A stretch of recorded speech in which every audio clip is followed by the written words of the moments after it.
யானைகளை பற்றி பார்க்கும் பொழுது நம்ம காட்டுக்குள்ள போறோம். எதிர்பாராத விதமாக யானைக்கு ரொம்ப பக்கத்துல போயிட்டோம். இல்ல காட்டை விட்டு யானை வெளிய வருது. எதிர்பாராத விதமாக யானைக்கு ரொம்ப பக்கத்துல போயிட்டோம். சோ அந்த நேரத்துல நம்ம நடந்து போற பொழுது எப்படி நம்ம தப்பிக்கணும் அப்படின்னு பாத்தீங்கன்னா, அந்த இடத்துல ஒரு இறக்கமான இடம் இருக்கலாம். இல்ல ஒரு பிளாட்டான டெரைனா இருக்கலாம். இல்ல ஒரு ஏற்றமான இடம் இருக்கலாம்னு பாத்தீங்கன்னா, நீங்க ஒரு இறக்கமான இடத்துல ஓடுறதுக்கு தான் முதல்ல நீங்க சூஸ் பண்ணணும். ஏன்னா யானையினுடைய பாடியில ஒரு 60% பாத்தீங்கன்னா அவனுடைய ஃப்ரண்ட் போர்ஷன் தான். அதனால யானை இறக்கமான பகுதியில போறபோது அதனால பேலன்ஸ் பண்ண முடியாது. ஸ்டெபிலைஸா இருக்க முடியாது. அதனால இறக்கமான பகுதியில ஓடுறத அது தவிர்க்கும்.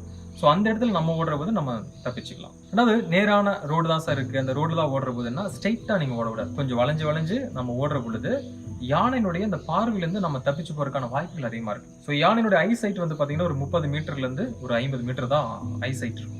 அப்போ வளைஞ்சு வளைஞ்சு போறபோது அதனுடைய அந்த கண் பார்வையில இருந்து நம்ம விலகிடலாம். இரண்டாவதாக நீங்க ஓடுற போது உங்களுடைய தோல் ஏதாவது துண்டு இருக்கு, கையில ஏதாவது துணி இருக்குன்னா அதை கீழே போட்டுட்டு போலாம்.